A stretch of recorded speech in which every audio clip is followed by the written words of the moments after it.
सो बच्चों आज का जो टॉपिक्स होने वाला है वो है हमारा क्वालिटेटिव प्रॉपर्टीज ऑफ इलेक्ट्रोलाइट्स। और आपको न्यूमेरिकल्स नहीं छोड़ना है बच्चा, न्यूमेरिकल्स तो करके जाए। न्यूमेरिकल्स क्योंकि न्यूमेरिकल्स इतना प्यार से भी बताऊंगा ना, अभी 3 से 4 न्यूमेरिकल्स में इस चैप्टर्स में कराने वाला हूं। मतलब देखो, मैंने एक चीज अभी शुरू में ही बोली थी, चीजें ना मजे लेके करो, मजे लेके पढ़ो बच्चा, जिंदगी में बहुत सक्सेस होता होगे।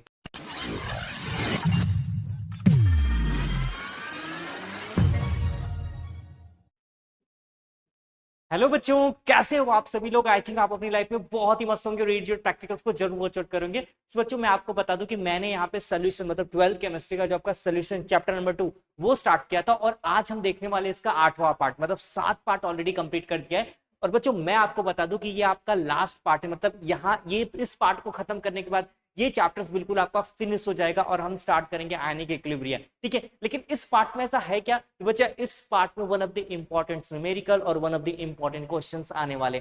तो बच्चों आज का जो टॉपिक्स होने वाला है वो है हमारा क्वालिटेटिव प्रॉपर्टीज ऑफ इलेक्ट्रोलाइट्स, और इसको एक्सप्लेन बहुत ही अच्छे से किया है वेंट ऑफ फैक्टर ने। तो आज हम ये सारा चीज देखने वाले कि what is mean by qualitative properties of electrolytes का, और वेंट ऑफ फैक्टर ने कैसे इसको एक्सप्लेन किया है और क्या चीजें बच्चा सब कुछ यहाँ पे देखेंगे हम लोग। लेकिन बच्चा आपसे बिल्कुल एक बहुत ही विनम्र निवेदन आपसे कि प्लीज आप इस वीडियो को कंटिन्यू वॉच आउट करते रहिएगा, ताकि ताकि आपको ये जो कंसेप्ट है ना बच्चा, मैं कट टू कट क्लियर करके दे सकूं बिल्कुल आपके लिए। तो चलो हम स्टार्ट करते हैं अपने इस इंपॉर्टेंट टॉपिक को, that is our qualitative properties of electrolytes. ठीक है, स्टार्ट करो मैं इस चैप्टर को। चलो इस टॉपिक को चलो देखो यहाँ पे। अब बच्चा आज का जो हमारा टॉपिक होने वाला है that is qualitative properties of electrolytes. अब बच्चा इलेक्ट्रोलाइट्स क्या होता है, अभी तो हम लोगों ने पढ़ा था qualitative properties of non electrolyte, जहां पे हम लोगों ने ये देखा था कि क्वालिटेटिव प्रॉपर्टीज क्या होता है। मतलब क्वालिटेटिव प्रॉपर्टीज बेसिकली डिपेंड करता है हमारे नेचर ऑफ द सॉल्यूट्स के ऊपर नहीं डिपेंड करता है, किसके ऊपर डिपेंड करता है, यस,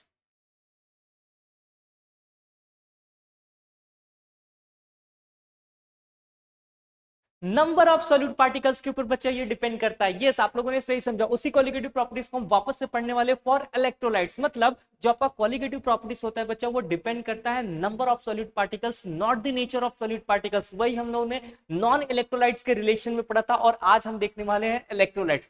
फर्स्ट ऑफ ऑल देखते हैं बच्चा what is mean by electrolyte. तो ध्यान से सुनना, इलेक्ट्रोलाइट्स क्या होता है, मैं पहले आपको इलेक्ट्रोलाइट्स एक्सप्लेन कर दूं। तो बच्चा इलेक्ट्रोलाइट्स क्या होता है, मान लो अगर मैंने NaCl का कोई सॉल्ट लिया, तो वो क्या होगा, ये कंप्लीटली डिसोसिएट हो जाएगा Na+ में और Cl- में। मतलब जो आपके इलेक्ट्रोलाइट्स होते बच्चा, वो आपके आयंस बनते हैं जब आप इनको एक्वस सॉल्यूशन में ऐड करते हो, एक कटायंस और या एक अनायंस। तो बेसिकली यहाँ पे आयंस बनता है और ये कंप्लीटली डिसोसिएट हो जाते हैं। सो दैट्स व्हाई बच्चा इसको हम लोग क्या बोलते हैं, इलेक्ट्रोलाइट्स बोलते हैं। ठीक है, और जो कंप्लीटली डिसोसिएट नहीं होते उनको नॉन इलेक्ट्रोलाइट्स बोलते हैं। तो आज हम देखने वाले क्वालिटेटिव प्रॉपर्टीज ऑफ इलेक्ट्रोलाइट्स। ठीक है, और यही चीजें बच्चा मैं यहाँ पे एक्सप्लेन करने के लिए आपके पास आया हूँ। बच्चा अगर आपको ये टॉपिक्स वगैरह समझते होंगे तो प्लीज मेरे वीडियो को जरूर शेयर करिएगा, लाइक तो जरूर करिएगा और सब्सक्राइब भी जरूर करिएगा, क्योंकि आपका एक सब्सक्राइबर इस चैनल के लिए बनता है। ठीक है, काफी मायने रखता है मेरे लिए। Let's start with the topics now. देखो क्वालिटेटिव प्रॉपर्टीज ऑफ इलेक्ट्रोलाइट। अब मैंने तुम्हें इलेक्ट्रोलाइट्स के बारे में बता दिया कि जो कंप्लीटली क्या होता है बच्चा, डिसोसिएट हो जाता है, जैसे Na+ में टूटा और Cl-, बेसिकली वो आयंस बना लेते हैं इन आवर एक्वस सॉल्यूशंस में। ये स्टार्ट करते हैं इसके कुछ टॉपिक्स को पढ़ते हैं, ध्यान से देखना। जो आपका क्वालिटेटिव प्रॉपर्टीज होता है उसके अंदर हम स्टडी करने वाले, तो the study of qualitative properties of electrolytes however require a different approach than used for qualitative properties of non electrolyte। अब हम लोगों ने जो नॉन इलेक्ट्रोलाइट्स पढ़ा था क्वालिटेटिव प्रॉपर्टीज के लिए, वो थोड़ा सा डिफरेंट है, क्योंकि नॉन इलेक्ट्रोलाइट तो कंप्लीटली डिसोसिएट नहीं होते। लेकिन इस टाइम हम लोग जो पढ़ने वाले क्वालिटेटिव प्रॉपर्टीज ऑफ इलेक्ट्रोलाइट्स, इसमें क्या होता है, आपके इलेक्ट्रोलाइट्स बच्चा कंप्लीटली डिसोसिएट होंगे। ओके, चलो देखते हैं तो क्या क्या इसमें आने वाला। अगर वो कंप्लीटली डिसोसिएट होते तो क्या हो जाएगा, तो ध्यान सुनो। The solution of electrolyte also exhibits qualitative property. जो हमारा ये इलेक्ट्रोलाइट्स होता है वो भी किसके ऊपर डिपेंड करता है, अपने क्वालिटेटिव प्रॉपर्टीज के ऊपर ही क्या करता है, डिपेंड करता है। आपको पता होगा क्वालिटेटिव प्रॉपर्टीज क्या होता है। यस, क्वालिटेटिव प्रॉपर्टीज के अंदर हम लोग ये पढ़ते हैं कि हमारा जो सॉल्यूट होता है वो कितने नंबर में टूटता है, हमें उससे मतलब है। नंबर ऑफ सॉल्यूट पार्टिकल्स के ऊपर डिपेंड करता है, वो नेचर्स के ऊपर नहीं डिपेंड करता है कि सॉल्यूट कैसा है, पॉजिटिव है कि नेगेटिव है, कि क्या हो रहा है उसमें क्या नहीं हो रहा है, उसके ऊपर ये कोई मायने नहीं रखता है। ये डिपेंड करता है कि जो हमारा सॉल्यूट ब्रेकडाउन हो रहा है वो कितने नंबर्स में ब्रेकडाउन हो रहा है, वही होता है हमारा क्वालिटेटिव प्रॉपर्टी, जो कि मैंने यहाँ पे अभी आपको बताया। तो हमारा जो क्वालिटेटिव प्रॉपर्टीज होता है बच्चा, वो हमारे किसके इलेक्ट्रोलाइट्स के लिए हम लोग इसकी स्टडी करते हैं। अब ध्यान से देखो, the qualitative properties of the solution of the electrolytes are greater than those of expected for solution for non electrolytes। इसका मतलब क्या होता है, तो ध्यान सुनो। अगर आप नॉन इलेक्ट्रोलाइट्स लेते हो, नॉन इलेक्ट्रोलाइट्स मतलब चलो मैंने एसिटिक एसिड ले लिया, एसिटिक एसिड ले लिया, ठीक है, ये कंप्लीटली डिसोसिएट नहीं होता है। एसिटिक एसिड की जगह पे चलो मैंने शुगर ले लिया, यस क्या ले लिया मैंने, सुक्रोज ले लिया, शुगर ले लिया, कुछ भी ले लिया, शुगर ले लिया, शुगर, ठीक है। अभी जो शुगर मॉलिक्यूल से बच्चा ये डिसोसिएट नहीं होता है, ये डिसोसिएट नहीं होता है, तो उसमें number of solute particles dissociate हो ही नहीं रहे, तो कुछ बनेगा क्या उसमें, यस कुछ कुछ फॉर्म होगा क्या, नहीं फॉर्म होगा। लेकिन तो यही बता रहा है कि अगर आप इलेक्ट्रोलाइट्स लेते हो, इलेक्ट्रोलाइट्स लेते हो तो उसके आयंस हमारे एक्वस सॉल्यूशन में greater number of break down होते हैं। लेकिन आप कोई नॉन इलेक्ट्रोलाइट सॉल्यूट्स लेते हो तो वो टूटेगा ही नहीं, तो वहां पे ग्रेटर नंबर बनने का तो कोई चांसेस ही नहीं, तो ये ग्रेटर में रहेगा या ये ग्रेटर में रहेगा, ये ग्रेटर में क्या हो जाएगा, ब्रेक डाउन होगा, टूटने के बाद बढ़ जाएंगे इसके एटम्स, ठीक है। चलो वही लिखा है कि colligative properties of solution of electrolytes are greater, ठीक है। तो कॉलिगेटिव प्रॉपर्टीज किसका ग्रेटर हो जाएगा, यस इलेक्ट्रोलाइट्स का क्या हो जाएगा, ग्रेटर हो जाएगा, और नॉन इलेक्ट्रोलाइट्स का कॉलिगेटिव प्रॉपर्टीज क्या हो जाएगी, कम हो जाएगी, क्योंकि वो टूट ही नहीं रहा है, वो ब्रेक डाउन ही नहीं हो रहा है, 1 से 2 बन ही नहीं रहा है, वहां पे जनसंख्या बढ़ी नहीं रही है। अगर जनसंख्या नहीं बढ़ रही तो वो क्या हो जाएगा, लेसर अमाउंट में हो जाएगा, और ये आपका क्या हो जाएगा, ये हायर अमाउंट में हो जाएगा। सारे बच्चों को ये चीज समझ में आ रही है, यस ओके। चलो एक और पॉइंट्स हम उसको भी देख लेते, ध्यान से देखना। अब तो ये इसको भी थोड़ा सा मैं इसको बैक लेके ना इसको नीचे कर देता हूँ, 1 मिनट, ताकि वो वाला जो मेरा पॉइंट है वो आ जाए यहाँ पे। ओके चलो देखो, अगला पॉइंट है हमारा कि the electrolyte dissociate in the water produce 2 और मोर आयंस, ठीक है, constitutively number of particles in the solution increases. अब अगर इलेक्ट्रोलाइट टूटता है आपके एक्वस सॉल्यूशन में तो आपको 2 या 2 से ज्यादा आयंस आपको दे सकते हैं, पर नॉन इलेक्ट्रोलाइट ऐसा करेगा क्या बच्चा, नहीं, उसमें तो आयंस ब्रेक डाउन होते ही नहीं, वो आयंस में टूट ही नहीं पाता है, ठीक है। So that's why that is the difference about colligative properties of electrolytes and colligative properties of non-electrolyte, ठीक है। तो वही लास्ट पॉइंट का मतलब बता रहा है कि अगर आप इलेक्ट्रोलाइट सॉल्यूशन को वाटर में डालते हो तो वो ब्रेक डाउन होने के बाद 2 और मोर आयंस फॉर्म करेंगे, तो वहां पे colligative properties number of ions क्या हो जाते हैं, बढ़ जाते हैं। लेकिन in case of non electrolytes वहां पे तो ब्रेक डाउन होता है, तो नंबर ऑफ आयंस आपके क्या हो जाएंगे, कम हो जाएंगे, ठीक है। तो इलेक्ट्रोलाइट और नॉन इलेक्ट्रोलाइट के बीच का यही डिफरेंस है यहाँ पे फॉर colligative properties। चलो अब ये तो आपने पढ़ लिया, अब हम पढ़ते हैं कि यस वेंट ऑफ फैक्टर्स ने कॉलिगेटिव प्रॉपर्टीज को कैसे एक्सप्लेन किया। तो पहले वेंट ऑफ फैक्टर्स के बारे में देखते, फटाफट देखते। पहला देखो आता है यहाँ पे कि वेंट ऑफ फैक्टर जिसको हम लोग रिप्रेजेंट करते हैं आई से, वेंट ऑफ फैक्टर का जो दिखाने का जो सिंबल है वो कैसा है बच्चा, यस आई से इसको रिप्रेजेंट किया जाता है। इट इज डिफाइन एज, तो van't Hoff factor is define as, ध्यान सुना, वेंट ऑफ फैक्टर मतलब आई। देखो अगर आपको ये याद नहीं करना तो मैं जो बता रहा हूँ ध्यान से सुनो। Van't Hoff factor is define as the colligative properties of electrolyte solution, the colligative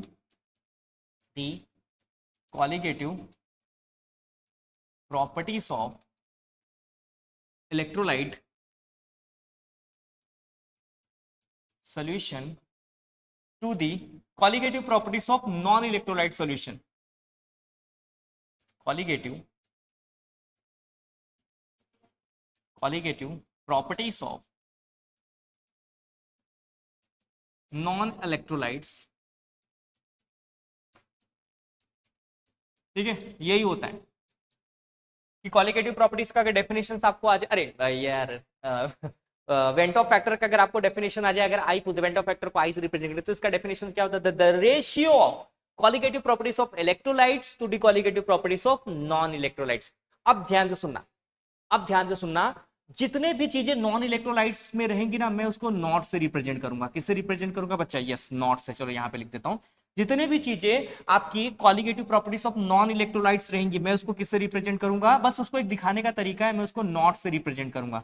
जितने भी colligative properties of non electrolytes आएंगे मैं उसको किससे रिप्रेजेंट करूंगा, नॉट से। ध्यान सुनो, अब देखो आपका जो कॉलिगेटिव प्रॉपर्टीज था वो अब तुम्हारे नॉन इलेक्ट्रोलाइट्स के ऊपर भी डिपेंड करता था, और नॉन इलेक्ट्रोलाइट्स के अंदर हम लोगों ने क्या क्या स्टडी किया था, yes vapour pressure lowering, boiling point elevation, freezing point depression and osmotic pressure, ये सारी चीजें पढ़े थे, ठीक है। चलो तो देखते हैं हम लोग ने क्या क्या पढ़ा था। देखो तो आई इज इक्वल टू किसके इक्वल हो जाएगा, तो आपके इक्वल हो जाएगा vapour pressure lowering upon colligative properties of non electrolyte. तो नॉन इलेक्ट्रोलाइट के लिए क्या लगाओगे, बस आप नॉट लगा दोगे, क्या लगा दोगे, नॉट, सॉरी 2 लगा दिया मैंने, नॉट लगा दोगे। कॉलिगेटिव प्रॉपर्टीज ऑफ, देखो कॉलिगेटिव प्रॉपर्टीज ऑफ इलेक्ट्रोलाइट्स के लिए क्या लगाओगे, यस डेल्टा, क्योंकि हम लोगों ने कॉलिगेटिव प्रॉपर्टीज किसके लिए पढ़ा था, vapour pressure lowering, boiling point elevation, freezing point depression and osmotic pressure, ठीक है, ये सबके लिए पढ़ा था। तो बस वही है, बस वही यहाँ पे लिख रहा हूँ। तो ये vapour pressure lowering upon non electrolytes के लिए क्या लगाओगे, वेपर प्रेशर लोअरिंग का नॉट इज इक्वल टू और किसके लिए हम लोग और किसके लिए हम लोग ने पढ़ा था, yes, depression in freezing points, ठीक है, depression in boiling point, depression in freezing point, ठीक है। तो क्या हो जाएगा डेल्टा टीबी अपन क्या हो जाएगा delta T B naught is equal to delta TF freezing points अपन क्या हो जाएगा डेल्टा टीएफ नॉट, ठीक है। और क्या पढ़ा था बताओ, यस, ऑस्मोटिक प्रेशर पाई अपन क्या हो जाएगा पाई नॉट, ठीक है। तो ये सब कुछ एक्सप्लेन करता है कौन, वेंटॉफ फैक्टर्स, किसके अंदर आता है ये सब कुछ, वेंटॉफ फैक्टर, ठीक है। तो ये हो गया इलेक्ट्रोलाइट, ये हो गया non electrolyte, electrolyte non electrolyte, electrolyte non electrolyte. तो नॉन इलेक्ट्रोलाइट को मैंने किससे रिप्रेजेंट किया है, बस यहाँ पे नॉट लगाया, क्या लगाया है, नॉट, ठीक है। सबको क्लियर है, तो बस एक फॉर्मूला आप इसको लर्न कर लो क्योंकि हम इसी फॉर्मूले का यूज न्यूमेरिकल्स में करने वाले, ठीक है। बिल्कुल ध्यान से सुनिए, ठीक है, बिल्कुल ध्यान से सुनिए, बिल्कुल आपको इस फॉर्मूले को थोड़ा सा लर्न कर लेना है कि अगर मैं कभी पूछूं आई इज इक्वल टू व्हाट, तो आप बता सकते हो प्योर अपॉन नॉट, मतलब lowering of vapour pressure upon lowering of vapour pressure not, depression in freezing points upon depression in freezing points not, depression in boiling point elevation, boiling point elevation not, ठीक है। बस आपको ये थोड़ा सा formula आप थोड़ा सा लर्न कर लो, लर्न करना तो बिल्कुल आसान है, ठीक है। आपने ये चीजें पढ़ी, बस आपको नॉट नॉट नॉट नॉट लगाना है, ठीक है, बिल्कुल ऊपर के जैसा नीचे लिखना और आपको नॉट लगाना है। क्लियर है, सबको समझ में आ गया, यस सर समझ में आ गया। चलो एक और फॉर्मूला है, एक और फॉर्मूला है van't Hoff factor I is also define as, क्या है, तो वो भी हमें यूज होगा बच्चा, प्लीज इसको इग्नोर मत करना। Van't Hoff factor I is also define as what, the ratio of actual mole dissociate in the equation in the solution, ठीक है, the ratio of actual mole dissociated after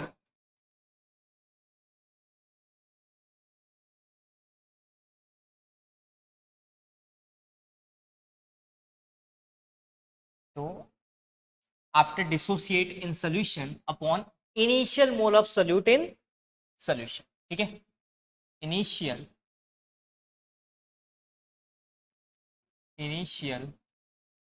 mole of solute dissolve in solution। अब इसका क्या मतलब है, इसका क्या मतलब है यार, देखो इसका मतलब ना बहुत ही आसान है बच्चा, देखो मैं बताता हूँ, ध्यान से सुनना, देखो सारे बच्चे बिल्कुल ध्यान से सुनेंगे और मुझे देखेंगे क्योंकि मैं बहुत अच्छा दिखता हूँ, ठीक है। चलो देखो यहाँ पे, देखो initial mole of dissociation after dissolve in solution, ये क्या है, तो देखो अगर आपने NaCl लिया और उसका ब्रेकडाउन किया तो किसमें टूटेगा,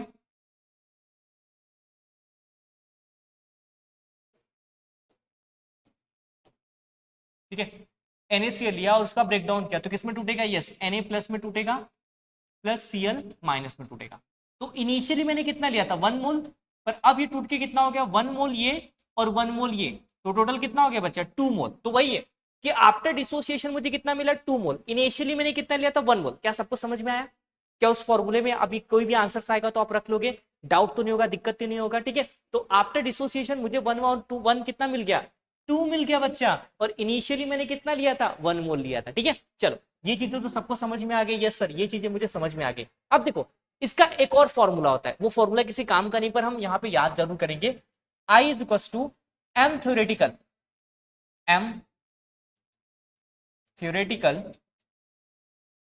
थ्योरेटिकल अपॉन एम ऑब्जर्व, ये भी एक फॉर्मूला है जो आपको लर्न करना है, theoretical upon absorb, theoretical upon observe, क्या थ्योरेटिकल से आया और हमने प्रैक्टिकल से क्या ऑब्जर्व किया, वो भी वैल्यूज आपको ये वेंटॉफ फैक्टर आपको क्या कर देता है, यहाँ पे दे देता है बच्चा।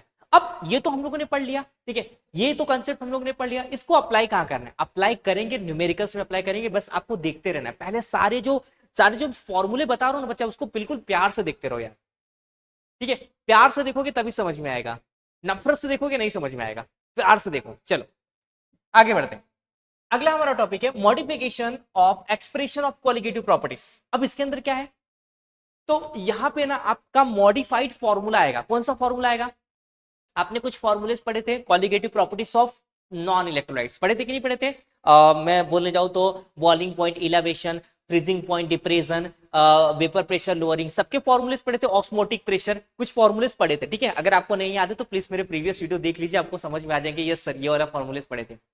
अब इस फॉर्मूले को मॉडिफाइड किया जाएगा वेंट ऑफ फैक्टर से, क्योंकि हम इस फॉर्मूले के अंदर अब लगाएंगे, वो तो नॉन इलेक्ट्रोलाइट्स के फॉर्मूले थे, अब हम यहाँ पे पढ़ रहे क्वालिटेटिव प्रॉपर्टीज ऑफ इलेक्ट्रोलाइट। तो क्वालिटेटिव प्रॉपर्टीज ऑफ इलेक्ट्रोलाइट में कौन घुस गया है? यस, वेंट ऑफ फैक्टर घुस गया है। तो आपको इस फॉर्मूले को मॉडिफाई करना है according to what? Van't Hoff factor. तो बस यहाँ पे वही लिखा हुआ है कि the expression for the qualitative properties mention earlier for non electrolytes, बस हमें इसको मॉडिफाइड वे में इलेक्ट्रोलाइट्स के वे में लिखना है, और हम यहाँ पे यूज करेंगे वेंट ऑफ फैक्टर। देखो लोअरिंग ऑफ वेपर प्रेशर का ये फॉर्मूला था, सब कुछ सेम है, P1 नॉट X2 ये भी सब कुछ सेम है, खाली आपको देखो आई दिख रहा है क्या? सब जगह आई लगा है। ये डिप्रेशन इन फ्रीजिंग पॉइंट, तो ये elevation of boiling points I दिख रहा है क्या?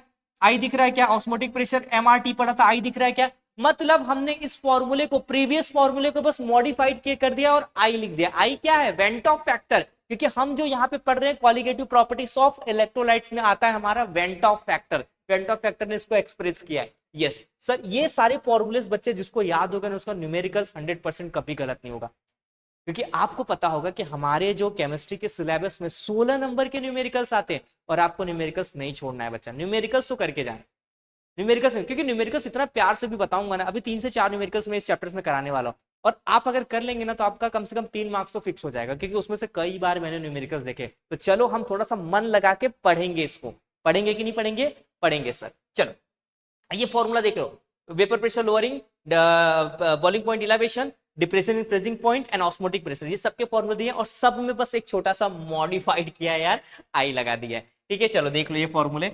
ओके सर, देख लिया, बढ़ते आगे। Went Hoff factor and degree of dissociation. अब यहाँ पे हम लोग पढ़ेंगे कि डिग्री ऑफ डिसोसिएशन मतलब कोई जो इलेक्ट्रोलाइट या फिर नॉन इलेक्ट्रोलाइट है वो ब्रेक डाउन होता है, तो उसका वेंट ऑफ फैक्टर उसके ऊपर क्या इंपॉर्टेंट रोल प्ले करता है। तो हम यहाँ पे जो देखने वाले बच्चा, हम वो इलेक्ट्रोलाइट्स के लिए देखने वाले। किसके लिए देखने वाले? इलेक्ट्रोलाइट्स। पहले मैं आपको कुछ चीजें एक्सप्लेन कर देता हूँ, क्या वो चीजें, ध्यान से सुनना। Degree of dissociation for weak and, अगर मैं स्ट्रॉन्ग इलेक्ट्रोलाइट्स की बात करूं तो स्ट्रॉन्ग इलेक्ट्रोलाइट्स कंप्लीटली डिसोसिएट हो जाता है। जैसे अगर आप NaCl लोगे तो Na+ और Cl- में तो टूट जाएगा, लेकिन वीक इलेक्ट्रोलाइट्स आपका डिसोसिएट नहीं होता है। वीक इलेक्ट्रोलाइट डिसोसिएट होता है क्या? नहीं होता। शुगर डिसोसिएट होगा? नहीं। सुक्रोज डिसोसिएट होगा? नहीं। NaCl डिसोसिएट होगा? यस सर, NaCl डिसोसिएट होगा। Okay, hence the weak electrolytes involved in the concept of degree of dissociation and that change the Van't Hoff factor। और इसीलिए आपका क्या होता है कि जो वीकली डिसोसिएट होता है, दैट इज और वीक इलेक्ट्रोलाइट, वही आपके वेंट ऑफ फैक्टर को क्या कर देता है? आई की वैल्यू को क्या करता है? चेंज करता है। वेंट ऑफ फैक्टर को क्या करता है बच्चा? चेंज करता है। चलो हम क्या करते हैं अब, इसी के ऊपर ना एक कंसिडर रिएक्शंस करते हैं। ठीक है, एक हम लोग रिएक्शन कंसिडर करेंगे। यहां पे देखना, consider a reaction, consider a reaction for electrolytes, for electrolyte solution। अब क्या रिएक्शन कंसीडर कर रहा हूं तो ध्यान से देखना, रिएक्शन क्या कंसीडर कर रहा हूं ध्यान से देखना। देखो मैं लिया यहाँ पे AX/BY, अगर इसका ब्रेकडाउन होगा तो कैसे होगा? यस आप ही लोग को बताना है। सर A+ में टूटेगा और ना सर B ना माइनस में टूटेगा। ठीक है सर, माइनस में तो तोड़ दिया। अब एक्स, ए का अपना कोएफिशिएंट है x, तो चलो यहाँ पे x लिख दो। b का अपना कोई कोएफिशिएंट है y, तो चलो सर यहाँ पे y लिख दो। और ये प्लस माइनस में टूट रहा है, तो बच्चा ये मतलब हो सकता है ये 2+ में टूटे, ये 3+ में टूटे, तो मैं यहाँ पे मान ले रहा हूँ y+ में टूटा और z- में टूटा।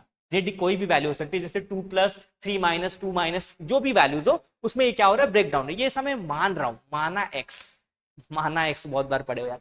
चलो ये हो गया। अब ध्यान सुनते हैं, आगे करते हैं। इनिशियली क्या हुआ था जब मैंने इसको शुरू में लिया था? इनिशियली ये क्या किया था मैंने? 1 मोल लिया था यहाँ पे। इनिशियली क्या लिया था मैंने? 1 मोल।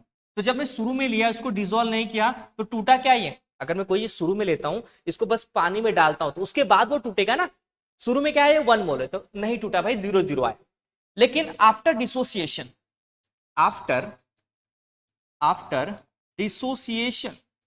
डिसोसिएशन मतलब टूटने के बाद भैया क्या हुआ?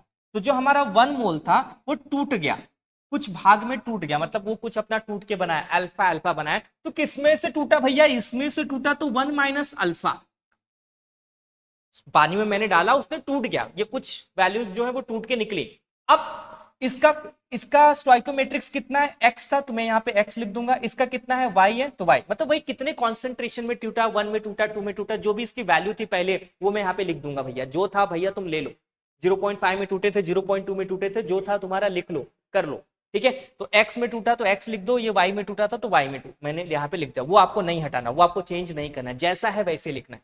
ठीक है, क्लियर सर, समझ में आ गया मुझे, इतना तो आपने बहुत अच्छे से बता दिया, बहुत ही अच्छी चीज है, समझ में आ गई मुझे। आगे बताओ सर क्या करना है मुझे। ओके, आगे बताता हूँ, ध्यान से सुनना। देखो अब देखेंगे हम लोग total mole of solution dissociated, total mole of solution dissociated. ठीक है, चल total moles of, total moles of dissociation. ठीक है, टोटल मोल ऑफ डिसोसिएशन क्या है बताओ। देखो पहले शुरू में टोटल मतलब पूरा कितना हो जाएगा, 1 प्लस अल्फा था, टोटल मोल सब क्या करते हैं प्लस कर दोगे, X alpha plus Y alpha. भैया दूसरे पेज की जरूरत पड़ेगी, दूसरा पेज ले लो, क्या था बताओ, 1 minus alpha X alpha Y alpha. Sir सही लिखा है आपने। अब ध्यान सुनो, मैं 1 को ऐसे लिखता हूं, प्लस अल्फा कॉमन लेते क्योंकि सब में अल्फा अल्फा है, तो क्या हो जाएगा, ये x आ जाएगा, अल्फा कॉमन लिया है, ये y आ जाएगा, और ये यहाँ पे क्या है 1 माइनस अल्फा, कुछ नहीं मतलब अल्फा के पहले कुछ नहीं मतलब क्या है 1 है, तो मैं यहाँ पे क्या करूंगा -1 लगाऊंगा। सबको समझा ये, क्लियर, ये यहाँ की वैल्यू है, ये सर समझा। अब ध्यान सुनो, जो आपका n होता है, n मतलब number of moles, number of moles, n is equal to क्या होता है, x प्लस वाई होता है। चलो तो मैं यहाँ पे पुट कर देता हूं, क्या है 1 plus alpha is equal to X plus Y is equal to क्या रख दूंगा, n माइनस 1। हाँ सर सही किया आपने, रख दिया। अब यहाँ पे लगेगा from went Hoff factor, from by went Hoff factor लिखता हूँ, इसको ना कलर चेंज करता हूँ, मजा नहीं आ रहा है यार एक कलर में, by van't Hoff factor. Van't Hoff factor क्या होता है, आई इज इक्वल टू क्या होता है, आपने एक फॉर्मूला पढ़ा है, actual mole, actual mole, actual mole dissociate after dissociated in solution, ठीक है, upon initial mole, upon initial mole dissolve in solution. यही था क्या, यही था क्या, वेंट ऑफ फैक्टर आई का फॉर्मूला यही था क्या दूसरा वाला, यस सर यही था। तो चलो देखते, ध्यान से देखना, एक्चुअल मोल डिसोसिएटेड और इनिशियल मोल, ध्यान सुनो, इनिशियली मैंने कितना लिया था सर, आपने 1 मोल लिया था, और आफ्टर डिसोसिएशन सबको मैंने जब ऐड किया तो मुझे क्या मिल गया, मुझे ये मिल गया सर, सबको जब मैंने ऐड किया तो मुझे क्या मिल गया, ये मिला। आफ्टर डिसोसिएशन क्या हो जाएगा, 1 प्लस अल्फा n माइनस 1, ये आफ्टर डिसोसिएटेड की टोटल वैल्यू है। इनिशियल मोल कितने लिया था बच्चा, बोलो, आप ही बोलोगे 1 मोल लिए थे सर, 1 मोल लिए थे, हमें पता है आपने 1 मोल लिया था, यस। चलो तो मैं इसको कैसे लिख सकता हूँ, आई इज इक्वल टू 1 को हटा सकता हूँ भैया, जो नीचे वाला उसकी तो कोई वैल्यू नहीं है, ठीक है, ये हो जाएगा।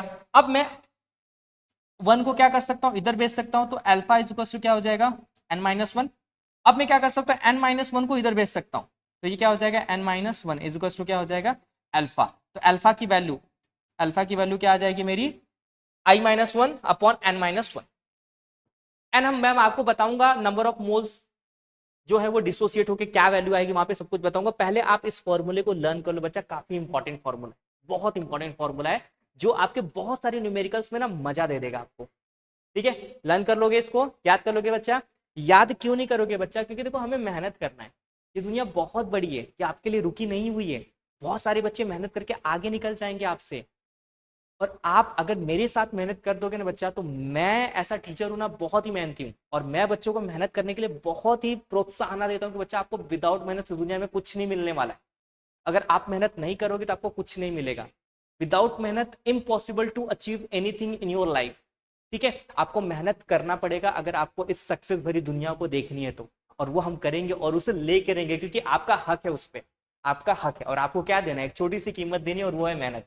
ठीक है, चल अब ये बच्चा आके यहाँ पे मेरा निकल गया अल्फा की value, alpha is called as degree of dissociation. ठीक है सर, निकल गया डिग्री ऑफ डिसोसिएशन, ठीक है, पता चल गया डिग्री ऑफ डिसोसिएशन क्या है, अल्फा हमारा निकल गया। ओके सर, चलो ये हम कर लेंगे। अगर ये डेरिवेशन आया तो छोटा सा रिलेशन अगर आया तो कर लोगे ना एग्जाम में, 2-3 मार्क्स आएगा तो बच्चा फ्री का मार्क्स है, फ्री का मार्क्स ले लेना। चलो आगे बढ़ते, नेक्स्ट क्या है हमारा भैया, आगे का क्या हुआ,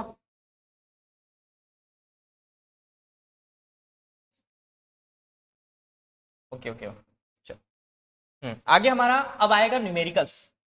क्या आएगा बच्चा? आगे हमारा न्यूमेरिकल्स आएगा। पहला न्यूमेरिकल ध्यान से सुनो, हम बढ़ते अपने न्यूमेरिकल्स की तरफ। पहला न्यूमेरिकल्स पूछा है, क्या पूछा है भैया? पढ़ो, पढ़ोगे?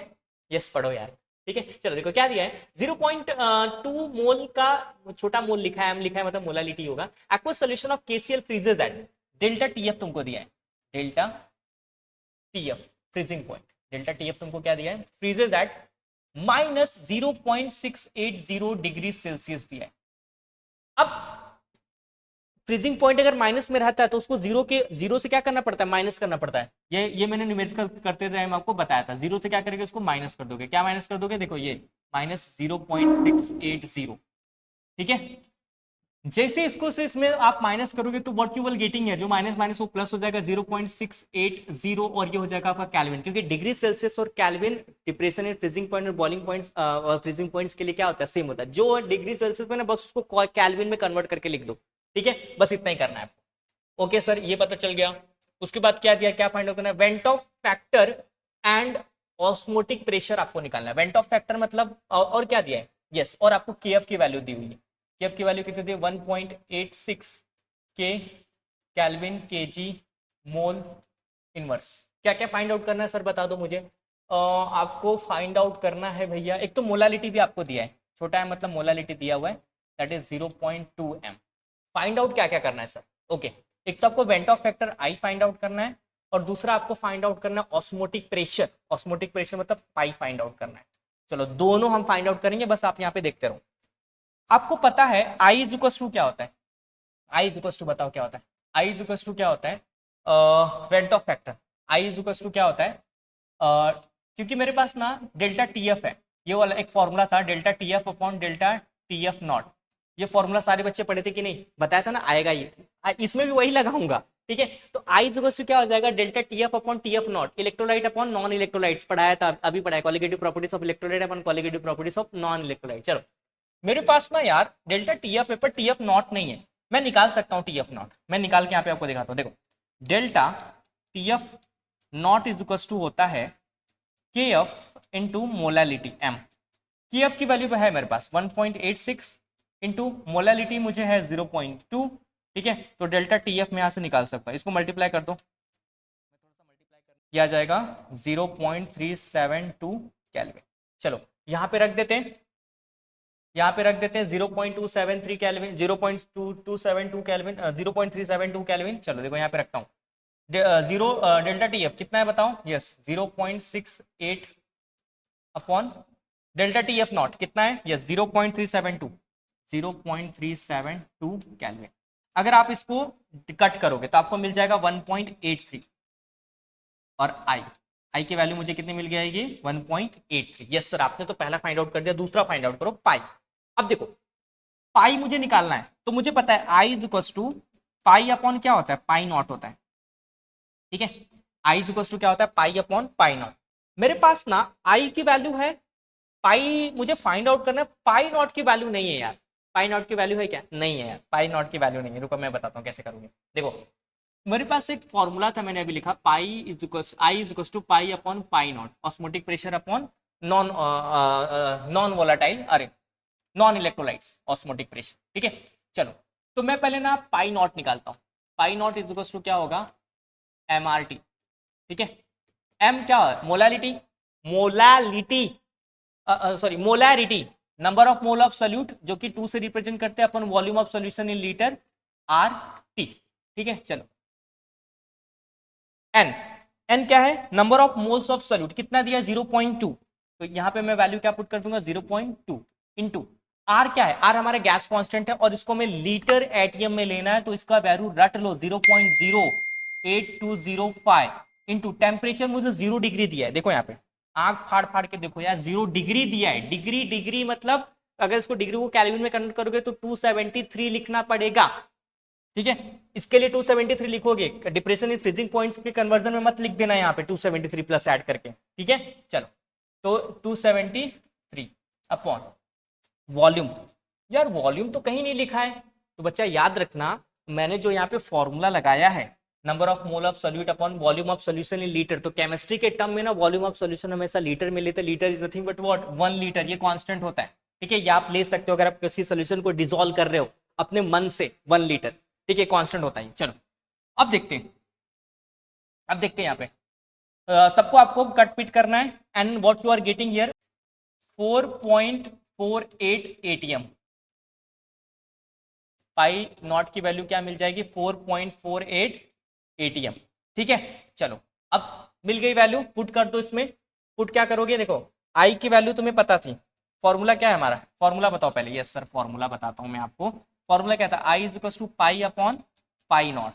तो आई की वैल्यू मुझे पता थी, कितनी आई थी 1.83। यस लिख दो यहाँ पे 1.83 इज इक्वल टू पाई हमें फाइंड आउट करना है, पाई नॉट की वैल्यू कितना आएगी 4.848। ठीक है, तो पाई इज इक्वल टू क्या हो जाएगा 1.83 इंटू 4.48, यही है। तो पाई की वैल्यू क्या आ जाएगी, ये दोनों को जब आप मल्टीप्लाई करोगे so you will getting 8.2 ATM. 8.2 क्या आ जाएगा, यस एटीएम। ये आ गई आपकी पाई की वैल्यू। तो आपको पाई की भी वैल्यू मिल गई और आई की भी वैल्यू मिल गई, जो आपके दो गुम हुए थे दोनों की वैल्यू आपको मिल गई यहाँ पे। ठीक है, चलो पहला न्यूमेरिकल सबको समझ में, भैया चिंदी सा न्यूमेरिकल से यार, इतनी चिंदी न्यूमेरिकल्स ना आपके लिए बने ही नहीं है, आप बस एक बार प्रैक्टिस करो, खत्म करके आगे निकलो। चलो दूसरा न्यूमेरिकल देखते हैं, ये वाला देखो।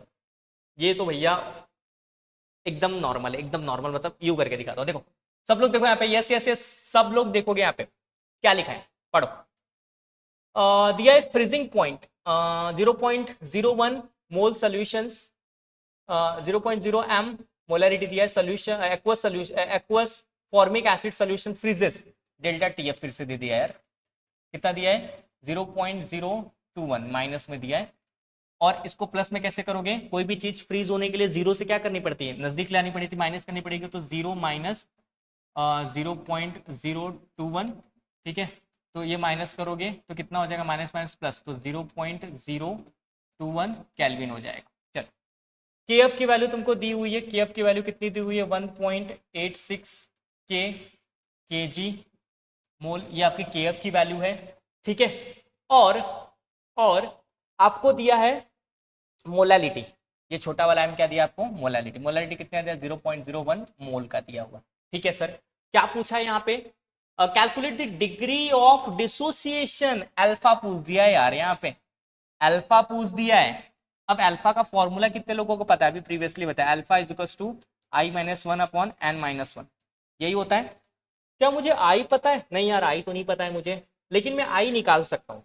कैसे, देखो आई देखो मैं कैसे निकाल सकता हूँ, ध्यान से देखना।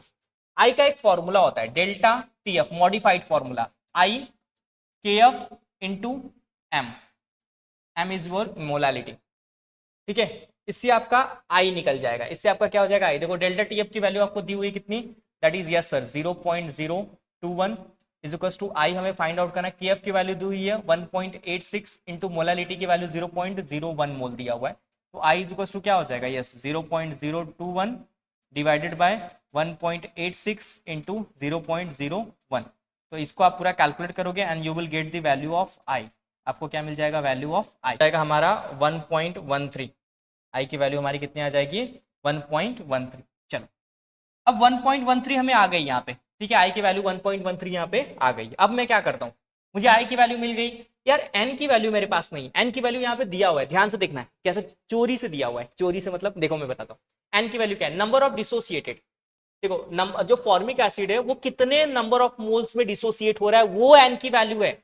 एक्वस सॉल्यूशन में जब फॉर्मिक एसिड डाला, फॉर्मिक एसिड का फॉर्मूला क्या होता है HCOOH, ये फॉर्मिक एसिड का फॉर्मूला है। और ये जब टूटेगा तो कैसे टूटेगा, HCOO माइनस और H प्लस में टूटेगा। ठीक है, तो अगर ये मान लो शुरू में 1 मोल था तो ये कैसे टूटेगा, ये 1 मोल में टूटेगा, और ये भी तुम्हारा किस में टूटेगा 1 मोल, तो 1 मोल कितना हो जाएगा 2 मोल। ठीक है, तो ध्यान सुनना, आपकी एन की वैल्यू कितनी आ जाएगी 2, कितने मोल में वो डिसोसिएट हुआ है वो एन की वैल्यू, कितने मोल्स ऑफ आयंस बना रहा है वो एन की वैल्यू है। चलो अब हम यहाँ पे फटाफट पुट करना शुरू करते हैं यार, अब तो हम काफी नजदीक आ चुके हैं। ठीक है, 2 आ गया, एन की वैल्यू कितनी आ गई आपकी, यस सर 2 आ गया, पता चल गया, आपने बता दिया कितना नंबर ऑफ डिसोसिएट हो रहा है, वही आपकी एन की वैल्यू है। चलो अब आई क्या है 1.13 माइनस 1 डिवाइडेड बाय एन की वैल्यू क्या है 2 माइनस 1, ये हो गया अल्फा। तो अल्फा इज इक्वल टू क्या हो जाएगा, ये तो 1 हो जाएगा, तो क्या बचेगा ऊपर 1.3 माइनस 1, तो अल्फा इज इक्वल टू क्या हो जाएगा 0.13। ठीक है, ये हो गया अल्फा। और अल्फा की वैल्यू अगर आपको परसेंटेज में चाहिए तो क्या करोगे 0.13 डिवाइडेड बाय 100। ठीक है, तो क्या मिल जाएगा 13%। क्या मैं सही हूँ? 13% मिलेगा। 13% मिला है इस बच्चे को। ठीक है, ठीक है, 13% मिला है। ठीक है, चलो। तो आई थिंक बच्चा ये तो चिंदी वाला न्यूमेरिकल्स था। मुझे तो इस न्यूमेरिकल्स में कुछ लग नहीं रहा है, दम नहीं है यार, दम नहीं। अगर आपको हार्ड लग रहा है ना तो प्लीज एक बार वीडियो को थोड़ा सा इधर उधर करके देखिए, समझ में आ जाएगा। ठीक है, कुछ नहीं यार, एकदम चिंदी सा है। माइंड को फ्रेश रखो। आपके तो मोबाइल पे इधर उधर के मैसेज आ रहे होंगे, ठीक है, दिमाग तो उधर चल रहा होगा, उधर चल रहा होगा, उधर उधर देख लेता हूँ, उधर देख लेता हूँ, इधर कर लो। पढ़ाई पे फोकस करो ना यार, मजा आएगा। ठीक है, चलो पढ़ाई पे करो। ठीक है, इधर उधर की तो बातें हरदम होती रहेंगी। Yes, okay.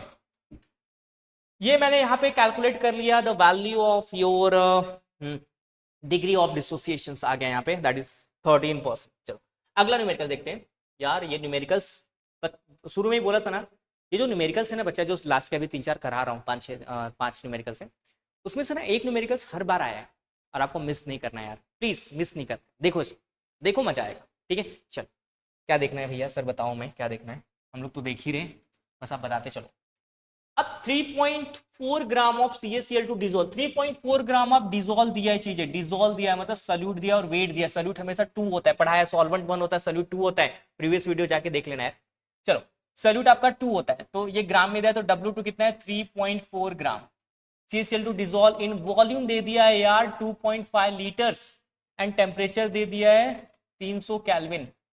What is the osmotic pressure? Pi पूछ दिया यार, पाई पूछ दिया है। And van't Hoff factor I भी दे दिया है आपको, कितना 2.47 ये दे दिया है। और वेंट ऑफ फैक्टर पाई आपसे पूछा है, क्या लगाऊं यार इसमें? यस, एक फॉर्मूला है मॉडिफिकेशंस का, फॉर्मूला पता नहीं आपको याद है कि नहीं याद है, मैं आपको दिखा देता हूं। वही फॉर्मूला लगा दोगे ना बच्चा, बस जग जीत लोगे, राज करोगे राज। ये फॉर्मूला देखो, ये कहाँ गया है राजा भैया, तुम लोग अंधेरे में क्यों रख रहे हो मुझे? देखो ये formula, pi is equal to, देखो W2 की वैल्यू उसमें दी हुई है, R की वैल्यू गैस कांस्टेंट है, टेम्परेचर तुमको दिया है, वॉल्यूम 2.5 लीटर दिया है। ठीक है, I वेंट ऑफ फैक्टर दिया है। अगर ये फॉर्मूला रख दोगे ना बच्चा, पाई की वैल्यू तुमको मिल जाएगी। क्या सही बोल रहा हूँ? यस सर सही बोल रहे हो आप, रख दो, हम लोग को समझ में आ गया। हमको ये फॉर्मूला याद करना ही पड़ेगा आपके हिसाब से, यस याद करना पड़ेगा। चलो देखो, पाई का एक फॉर्मूला अभी मैंने बताया, pi is equal to IW2 RT upon M2V। Sir सब कुछ इसमें पता है, पर ना मुझे M2 नहीं पता है यार, नहीं पता यार, सही में देखो M2 नहीं पता है। M2 क्या है? Is molecular mass. M2 हमारा क्या है? Molecular mass. चलो मैं M2 आपको निकाल के दिखाता हूँ। मॉलिक्यूलर मास किसका किसका निकालोगे? CaCl2 का दिया हुआ है, CaCl2 को डिसोल्व कर किया है वहां पे, तो दैट इज उसी का मॉलिक्यूलर मास निकालना है। तो कैल्शियम का जो मॉलिक्यूलर मास होता है 40 होता है, क्लोरीन का कितना होता है 35.5, तो 2 बार Cl2 है, तो ये मल्टीप्लाई करोगे तो 71 आ जाएगा। कितना आ जाएगा? 71। ये ऐड करोगे तो 111 ग्राम आएगा। क्या मैं सही हूं? यस सर आप तो बिल्कुल सही हो, 111 ग्राम ही आएगा। आई की वैल्यू क्या है? 2.47 फॉर्मूले में पुट कर रहा हूं भैया। W2 की वैल्यू क्या है? 3.4 है सर।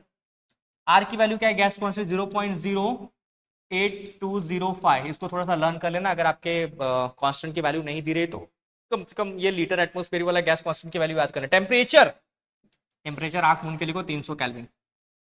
M2 दिया है सर 111 ग्राम इनटू वॉल्यूम 2.5 लीटर्स, ये तो कब का देख के रखा है। चलो ये सब आप कैलकुलेटिंग करोगे तो लॉग टेबल यूज कर लेना यार। ठीक है, मैं कैलकुलेशन से कर लेता हूं।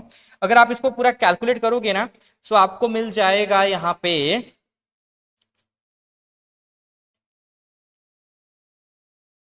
0.745 ATM। ATM तो लर्न कर लो यार, जितना ऑस्मोटिक प्रेशर की वैल्यू रहेगी ना वो ATM में ही आएगी, एटमोस्फेरिक प्रेशर में ही आएगी। तो ATM तो लर्न कर लो। ठीक है, लर्न कर लो भैया, स्वैग से बोल रहा हूँ, लर्न कर लो। जितनी भी ATM की वैल्यू है, ATM की वैल्यू, पाई की जो यूनिट्स है, पाई मतलब ऑस्मोटिक प्रेशर, उसकी जो यूनिट्स है सबके सब ATM में लिखने, सबके सब ATM में लिखने आपको। यस क्लियर है? सब कुछ समझ में आ गया सबको? किसी को कुछ डाउट तो नहीं है? अगर डाउट होगा तो ask me in the comment box यार। और प्लीज अगर अगर आपको लग रहा है कि सर मेहनत कर रहे ना, तो प्लीज इस वीडियो को ना थोड़ा सा शेयर कर दीजिए यार। और लाइक तो मेरा हक बनता है लेने का, और सब्सक्राइब तो आपको करना पड़ेगा, क्योंकि आपका एक सब्सक्राइबर मेरे लिए काफी मायने रखता है। ठीक है, चल ये रहा पाई की वैल्यू, मैंने यहाँ पे आपको निकाल के दे दिया, that is your osmotic pressure. एक और न्यूमेरिकल्स देखते हैं। ये सब न्यूमेरिकल्स बच्चा लिख लो, आएंगे तो आएंगे, आएंगे तो आएंगे, पक्का बोल रहा हूं, मजाक नहीं कर रहा हूं, यहाँ मजाक नहीं चल रहा है। ठीक है, हम लोग तो खेल रहे हैं, मजाक नहीं चल रहा, लेकिन चलो न्यूमेरिकल्स के साथ में खेल रहे हैं यार। ओके चलो देखो यहाँ पे, which of the following which of the following solution will have maximum boiling point elevation। मतलब आपको पहला क्या फाइंड आउट करना है सर, लिख दो यहाँ पे, पहले फाइंड आउट क्या करना है, हमें फाइंड क्या करना है, फाइंड क्या करना है। एक तुम्हें पहला फाइंड आउट करना है maximum boiling point elevation, maximum boiling point elevation find out करना है। और सर दूसरा हमें क्या करना है, मिनिमम वाला ही है ना, हाँ minimum freezing point depression, freezing point depression, freezing point depression. ठीक है, ये दो हमें फाइंड आउट करना है। ओके सर हो जाएगा, लेकिन इसके लिए एक छोटा सा कंसेप्ट मैं बता देता हूं, ध्यान से सुनना सब लोग, ध्यान से सुनना। देखो कंसेप्ट क्या है, मैक्सिमम बॉइलिंग पॉइंट इलेवेशन उसी का होगा जिसमें क्या हो, मैक्सिमम नंबर ऑफ सल्यूट हो। ठीक है, अगर मोर नंबर ऑफ सल्यूट होंगे, ध्यान सुनना, मोर नंबर ऑफ सल्यूट होंगे तो उसका बॉइलिंग पॉइंट्स क्या होगा, मैक्सिमम होगा। ठीक है, और यहां पे क्या होगा, लेस नंबर ऑफ सल्यूट होंगे तो फ्रीजिंग पॉइंट्स क्या होगा, मिनिमम होगा। बताऊंगा मैं क्या होता, पहले रुको 2 मिनट। ठीक है, सब लोग रुको। तो अगर मोर नंबर ऑफ पार्टिकल्स होंगे सॉल्यूट्स के तो क्या होगा, मैक्सिमम बॉइलिंग पॉइंट एलिवेशन, और लेस नंबर ऑफ सॉल्यूशन के पार्टिकल्स होंगे तो क्या होगा, फ्रीजिंग पॉइंट्स। ठीक है, मिनिमम इन फ्रीजिंग पॉइंट। चलो पहला रिएक्शन सॉल्यूशंस यहां पे करते हैं, सॉल्यूशन। ठीक है, सॉल्यूशन देखते हैं, फर्स्ट वाला, पहला क्या दिया है आपको, यस KCl का सॉल्यूशन दिया। अगर इसको मैं ब्रेक डाउन करूं तो किसमें टूटेगा, यस सर टूटेगा K प्लस में और Cl माइनस में। कितना मोल था, 0.1 मोल था, तो ये टूटेगा 0.1 तो टोटल मोल कितना आ जाएगा, 0.2 मोल। कितना आ जाएगा टोटल मोल, यहाँ पे लिख दो क्या, total mole of dissociation, total moles dissociate, total particles in the solution, total particles in solution। ठीक है, कितना आ गया, 2 मोल आ गया, कितना आ गया, 2 मोल आ गया। चलो दूसरा वाला करते हैं, दूसरा क्या दिया है, NaCl दिया है। NaCl का कितना मोल दिया है, Na प्लस में टूट गया सर और Cl माइनस में टूट गया। ठीक है, कितना दिया है, 0.05 मोल, तो ये टूटेगा 0. सेम जो है वह लिख दो, 0.05 और 0.05, तो टोटल तुम्हारा कितना आ जाएगा, 0.05 मोल। टोटल कितना आ जाएगा, 0.5 मोल। ये टोटल डिसोसिएट का आ रहा है। ठीक है, एक साइड सब लिख रहा हूँ, सब एक साइड लिख रहा हूँ। थर्ड तुम्हें किसका दिया है, AiPO4, AiPO4। अगर ये ब्रेक डाउन होगा तो किसमें होगा, Al एल्युमिनियम है, Ai नहीं, Al और PO4 माइनस में। ठीक है, +3 में ब्रेक होगा और PO4 3 माइनस में। नंबर ऑफ मोल्स कितने इसके बताओ, यस 1 मोल है, तो ये 1 मोल में टूटेगा और ये 1 मोल में टूटेगा, तो टोटल 1 और 1 कितना हो जाएगा, 2 मोल, 2 मोल हो जाएगा। ठीक है, थोड़ा सा छोटा कर दूं क्या, एक लास्ट वाला रह गया मैग्नीशियम वाला, मैग्नीशियम वाले का भी बेड़ा पार कर दो, नहीं तो बेचारा बोलेगा मुझे ही खाली छोड़ दिया, बाकी सबको ले लिया। ठीक है, मेरे साथ धोखा हुआ है, ऐसा बोलेगा वो। ठीक है, fourth one magnesium, MgSO4, MgSO4 कैसे टूटेगा बताओ, Mg प्लस में और SO4 माइनस में। कितना मोल है बताओ, 0.1 मोल है, तो ये 0.1 तो कितना हो जाएगा, यस 0.2 मोल। अब मुझे आपको बताना है, भैया आप बताओगे मुझे कि किसमें नंबर ऑफ पार्टिकल्स ज्यादा है। सर इसमें AlPO4 वाले में नंबर ऑफ पार्टिकल्स ज्यादा है, इस वाले में नंबर ऑफ पार्टिकल्स 2 मोल है। तो इफ नंबर ऑफ पार्टिकल ज्यादा है तो यहाँ पे क्या होगा, yes maximum boiling point elevation होगा। क्या होगा, मैक्सिमम बॉइलिंग पॉइंट इलेवेशन होगा। यहाँ पे क्या होगा, मैक्सिमम बॉइलिंग पॉइंट इलेवेशन होगा। अब बताओ किसमें नंबर ऑफ पार्टिकल्स लेस है, 0.2 0.1 ऊपर वाले में, NaCl वाले में। यहाँ पे देखो ये वाले में नंबर ऑफ पार्टिकल्स क्या है, लेस है, तो यहाँ पे क्या होगा बताओ, यहाँ पे होगा सर आपका depression in their freezing points, ठीक है, minimum depression in freezing point, ठीक है। यहाँ पे फ्रीजिंग पॉइंट का जो डिप्रेशन होगा वो क्या होगा, मिनिमम होगा, ठीक है। आई थिंक सबको आंसर्स मिल गया क्या, बहुत ही इजी आंसर था यार। देखो आपको क्या करना है, उसको ब्रेक डाउन करना है, किया ब्रेक डाउन। अब दोनों को जो जितना मोल है सब लिख दो, सबको जोड़ जोड़ के लिख दो। देखो किसमें ज्यादा नंबर ऑफ मोल्स है, अगर ज्यादा नंबर ऑफ मोल्स है तो बॉइलिंग पॉइंट इलेवेशन होगा, किसमें कम नंबर ऑफ मोल्स है, जिसमें कम नंबर ऑफ मोल है उसमें फ्रीजिंग पॉइंट डिप्रेशन होगा, ठीक है।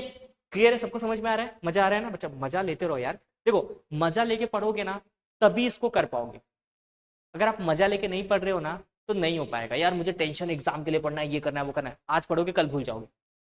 कोई भी चीज करना है तो मतलब उससे कुछ सीख के पढ़ो, मजे लेके पढ़ो यार, मतलब मुझे मजा आ गया इसके लिए पढ़ो, इसके लिए मत पढ़ो यार। नहीं पढ़ा ना तो जिंदगी खराब हो जाएगी, नरक हो जाएगी, बर्बाद हो जाओगे। भैया आज पढ़ोगे कल भूल जाओगे हमारे टेंशन के, ऐसा नहीं कर सकते, ठीक है। तो आज से जितने भी चीजें तुम पढ़ोगे तो मेरी बात याद रखना कि मजे लेके पढ़ो यार, मतलब जिंदगी में मतलब सब कुछ एक तरफ, जिंदगी जियो अपने अपने हिसाब से, ठीक है। अब जिंदगी जीने का मतलब ये नहीं कि पूरा एकदम बर्बादी कर दो अपने आप को, ठीक है, ठीक है। तो थोड़ा सा डिसिप्लिन में भी रहो और लेकिन कंसेप्ट वाली चीज ना मजे लेके करो, ठीक है, मजे लेके पढ़ो। चलो आगे next, and this is I think the last question of this chapters. बहुत मजा आ रहा है कि हम अंतिम पड़ाव पे पहुंच चुके हैं यार, बहुत मजेदार चीज थी ये चैप्टर्स, तो बहुत ही अच्छा लगा मुझे, बहुत ही पढ़ाने में बहुत मजा आया, बहुत मजा आया इस चैप्टर को पढ़ाने में। चलो लास्ट देखते हैं, और काफी नजदीक पहुंच चुके हैं हम, अपने एंडिंग पे पहुंच चुके हैं। यहाँ पे क्या करना है अब भैया, अब तो इसको तो मैं यूं चुटकियों में सॉल्व करूंगा क्योंकि इससे इजी तो न्यूमेरिकल्स चिंदी है यार, ये आपके लिए नहीं बनाए, तुम मेरे लिए बनाए क्या, नहीं। चलो करते हैं। देखो assuming complete dissociation calculate the molality of an aqueous solution of KBr. Molality आपको कैलकुलेट करना है, स्मॉल है, केबीआर सॉल्यूशन दिया whose freezing point delta TF, delta TF आपको कितना दिया है, यस -2.950। तो जो भी माइनस में दिया रहेगा उसको जीरो से क्या करोगे, माइनस करोगे, जीरो से क्या करोगे, माइनस करेंगे सर, आप टेंशन मत लो, ठीक है। इसको जीरो से माइनस करोगे तो क्या बन जाएगा, 2.90 केल्विन, ठीक है। ये हो गया आपका डेल्टा टीएफ, क्या हो गया आपका delta TF. KF, KF of water, ठीक है, कांस्टेंट आपको दिया है 1.86 केजी मोल इनवर्स, ये आपको दिया है। मोलालिटी आपको फाइंड आउट करने के लिए बोला है। चलो देखो मैं आपको दिखाता हूँ मोलालिटी आपको कैसे फाइंड आउट करना है। तो आपको एक फॉर्मूला पता है, delta T F is equal to i into K F into small m, मतलब मोलालिटी। अब ये आई क्या है, आई क्या है, तो आई के बारे में तो मैंने आपको पढ़ाया है, actual mole after dissociated upon initial mole, upon initial mole, ठीक है, आफ्टर, भैया तुम मत मिट जाना, सब मिट जाओगे यार, ठीक है। चलो इनिशियल मोल, अब ये कहां से आ गया, ये कहां से फाइंड आउट करूं, तो ध्यान से सुनो, हमें ना एक ये दिया हुआ है, एक कंसेप्ट दिया है कि कोई एक केबीआर का सोल्यूशन है जिसको हमने डिसोसिएट किया, मतलब किसी में डाला और वो टूट गया, एक्वा सोल्यूशन में डाला और टूट गया, बस वही है हमारे पास। तो देखो क्या था हमारे पास, केबीआर था, केबीआर को मैंने वाटर में डाला तो किस में टूट जाएगा, के प्लस बी आर माइनस, ठीक है, केबीआर के प्लस बी आर माइनस, ठीक, कुछ नहीं है, मतलब ये 1 मोल था, इसके सामने 1 था तो मतलब 1 मोल था, तो ये किस में टूट गया, 1 मोल प्लस 1 मोल में, एक मोल के प्लस में टूटा, एक बी आर माइनस में टूटा, तो फाइनल कितना आ गया हमारा 2 मोल। तो एक्चुअल आफ्टर डिसोसिएट कितना हुआ, 2 मोल, इनिशियली कितना था 1 मोल, 1 मोल था, टूट के कितना बना, प्लस प्लस कर दोगे 1 1 1 प्लस कर दोगे कितना आ जाएगा, 2 हो जाएगा सर। तो कितना आ जाएगा आंसर आपका 2।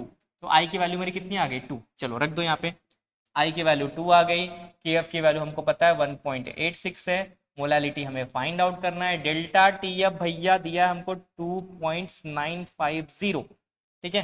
तो molality is equal to 2.950 divided by 2 into 1.86, ठीक है। चलो इसको डिवाइड करते हैं, अगर आप इसको डिवाइड करोगे so what you will getting here 0.793, कितना आ जाएगा, रुको मैं यहाँ पे लिखता हूँ, 0.793 मोल kg inverse, that is your molality. ये आपका मोलैलिटी का क्या आ जाएगा, आंसर्स आ जाएगा। ठीक है, अब ये तो उतना हार्ड नहीं था। हाँ, कुछ बच्चों को यहाँ पे हार्ड लग सकता है कि सर आपने ना delta T F is equal to K F into m one लगा, आई क्यों डाले यार आपने।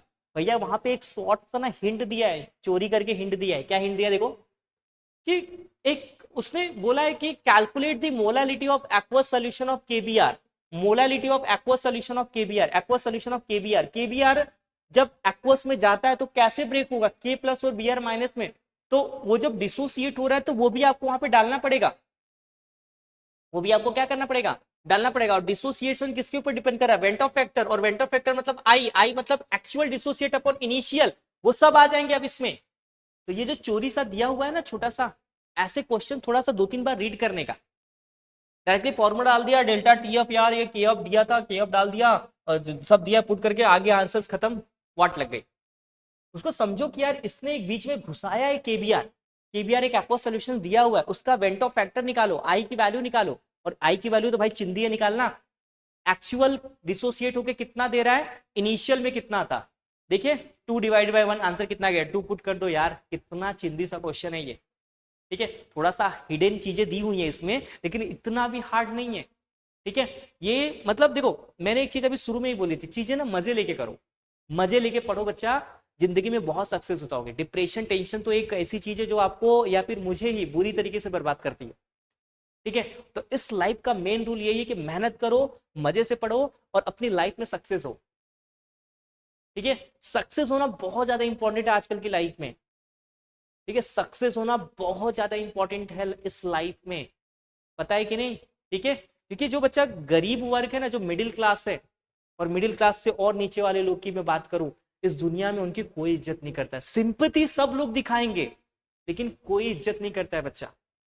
ठीक है, ये चीज आपके साथ भी होती होंगी और ये चीज मेरे साथ भी होती है। ठीक है, तो चलो मैं चाहता हूं कि आप मेहनत करो और दुनिया के ऐसी ऊंचाइयों पे जाओ जहां आपके ऊपर कोई उंगली ना उठा सके और आप अपने मन की चीजें कर सको, आप अपने लिए स्वतंत्र हो जाओ। ठीक है, तो इस लेक्चर को मैं यहीं पे स्टॉप करता हूं, लेकिन आप ये मत सोचिएगा कि लेक्चर यहाँ पे खत्म हो गया।